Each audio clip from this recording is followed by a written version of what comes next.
वह स्त्री सिर से पांव तक गहनों से लदी हुई थी। वह कभी नाचती, कभी कूदती और कभी सिर पीट पीट कर रोती। यह सब देख वीरवर उस स्त्री के पास गया। उसने स्त्री के ऐसा करने के पीछे का कारण पूछा। वीरवर के पूछने पर स्त्री बोली, मैं राजलक्ष्मी हूँ। रोती इसलिए हूँ कि राजा रूपसेन की जल्द ही मौत होने वाली है। उनकी कुंडली में अकाल मृत्यु लिखी है। अब उनके जैसा न्याय प्रिय और कुशल राजा चला जाएगा तो मुझे किसी और के अधिकार में रहना पड़ेगा। इसी बात का मुझे बहुत दुख है। राजा की मौत की बात सुनकर वीरवर ने राजलक्ष्मी से पूछा, क्या इस मुसीबत को टालने का कोई उपाय नहीं है? इस पर राजलक्ष्मी बोली, उपाय तो है, लेकिन क्या तू कर पाएगा? वीरवर बोला, आप मुझे उपाय बताएं, मुझसे जो भी बन पड़ेगा मैं अवश्य करूंगा। वीरवर के हामी भरते ही राजलक्ष्मी बोली, पूर्व की दिशा में यहाँ से कुछ दूर एक देवी का मंदिर है। अगर उस मंदिर में तू देवी के चरणों में अपने बेटे की बलि दे देता है तो राजा पर आने वाला संकट टल जाएगा। उसके बाद राजा 100 साल तक बिना किसी तकलीफ के जीवित रहेगा और राज कर पाएगा। राजलक्ष्मी की यह बात सुन वीरवर घर की ओर चल देता है और घर पहुंचकर सब हाल अपनी पत्नी को बताता है। इतने में उसका बेटा और बेटी भी जग जाते हैं।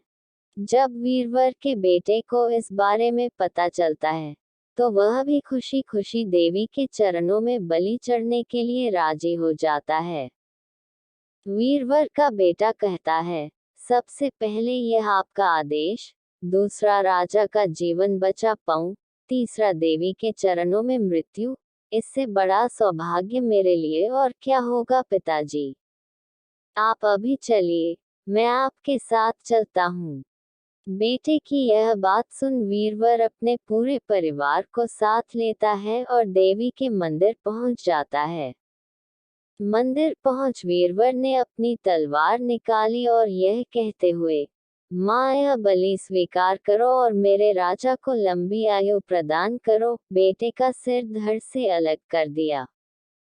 भाई की मौत पर वीरवर की पुत्री भी माता के चरणों में सिर पटक कर अपनी जान दे देती है।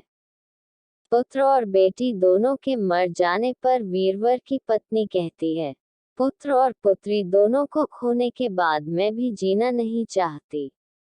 इतना कहते हुए वीरवर की पत्नी वीरवर के हाथ से तलवार छीन अपना शीश माता के चरणों में चढ़ा देती है। पत्नी की मृत्यु के बाद अब वीरवर सोचता है कि मैं अपने परिवार में अकेला रह गया हूँ तो फिर मेरे जीने का भी क्या फायदा। यह सोचते हुए सामने पड़ी तलवार से वह खुद को भी खत्म कर लेता है। जब इस बारे में राजा रूपसेन को मालूम हुआ तो वह भी मंदिर पहुंचे और सारा नजारा देख बहुत दुखी हुए। उन्होंने सोचा कि मेरी जान बचाने के लिए 4 लोगों ने अपनी जिंदगी गंवा दी, ऐसे में धिक्कार है मेरे राजा होने पर, ऐसे जीवन का मैं क्या करूंगा। बस यही सोचकर राजा अपनी तलवार खींच लेता है। राजा अपनी तलवार से अपनी गर्दन काटने जा ही रहा था कि तभी अचानक वहां देवी प्रकट हो जाती हैं। देवी कहती हैं, राजन मैं तेरे साहस से प्रसन्न हूँ। तू जो भी वर मांगेगा तुझे वह हासिल हो जाएगा।